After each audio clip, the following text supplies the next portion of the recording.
2:03 a.m. The kind of hour only desperate men and things best left unmentioned keep.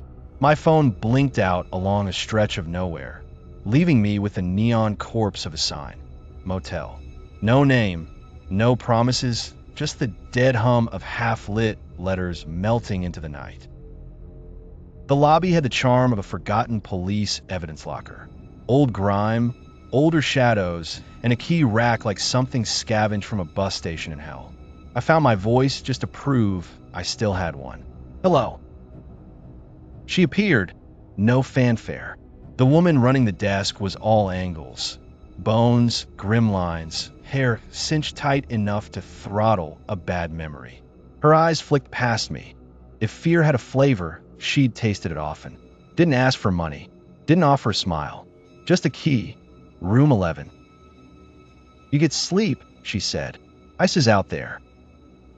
Her words were dust, and I took the key like a prayer. Room 11, corner unit, marinated in the shrill mechanical grind of the ice machine.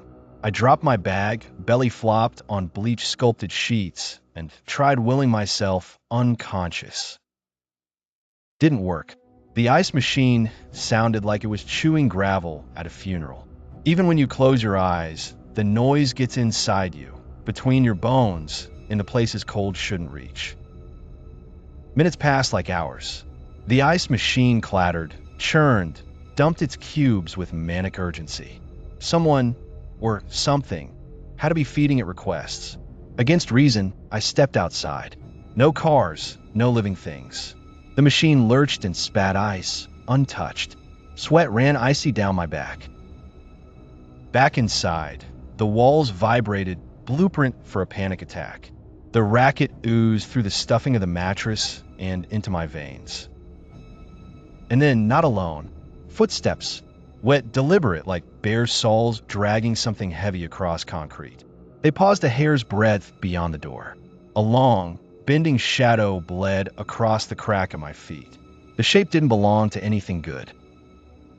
The footsteps slogged toward the ice machine. The humming changed, mechanical became organic. Crack, pop, the sound of bones folding in on themselves, becoming something else. The air thickened. I stayed rooted as the steps shuffled back, heavier, slurred with malice. The presence lingered at my door.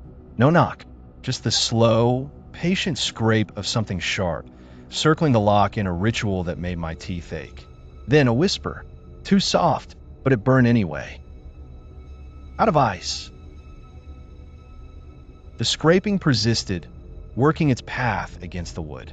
With every pass, the ice machine howled louder, drowning out everything. It felt like the room was shrinking.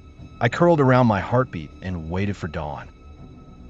When a mist-handled light crept beneath the curtains, I dared the door. The parking lot looked new, too clean except for what sat where the machine had been. No ice, no machine, just a stain, the outline of a body dragged away, too dark for water. My exit was a sprint. The office was vacant, coffin quiet. The only trace of the night's events. A single note, written heavy enough to pierce paper. Room 11, do not rent. I drove until the sun had teeth again. Phone charged.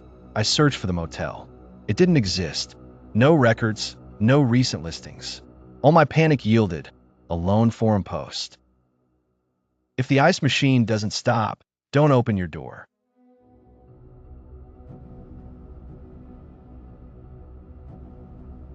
The door creaked open into a dim, musty room that smelled of old cigarettes and wet carpet.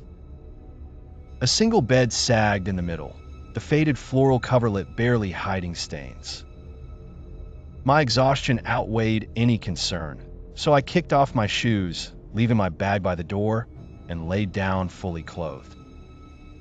Outside, the neon vacancy sign still flickered through the thin window curtains, casting a sickly blue glow across the room. I tried to ignore the hum above the door and close my eyes, heartbeat slowing. But sleep wouldn't come easily. The motel seemed to tick and whine with unseen life. Minutes or hours passed. The digital clock on a nightstand malfunctioned, its numbers glitching between 1:58 and 3 o'clock.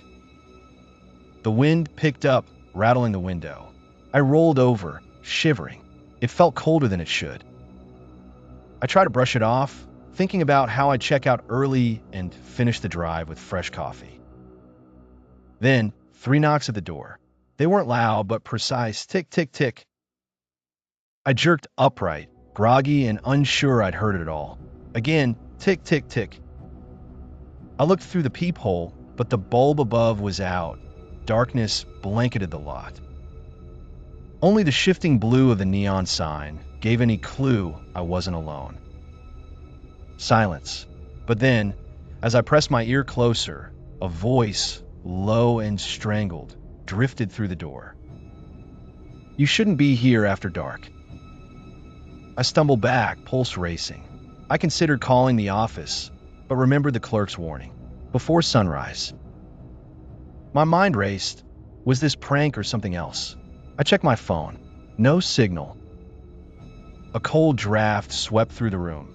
Somehow, the window was open a crack.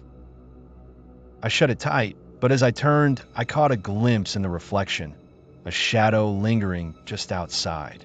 Human-sized, unmoving, too distinct to be imagination. Heart pounding, I shoved a chair under the doorknob. The clock flashed 3:33. I sat on the bed, shoes on, jacket zipped, staring at the door. Minutes stretched. Every sound seemed amplified. Creaks, groans, whispered voices from rooms that had looked empty. Had others checked in tonight, or was I the only guest? At 4:12, a car engine sputtered somewhere out front. Then a thud. I peered through the curtain. A figure moved in the half-light, dragging something heavy from the trunk. I blinked, but the lot was empty again. 5:06. The neon sign flickered off, plunging the room into utter darkness.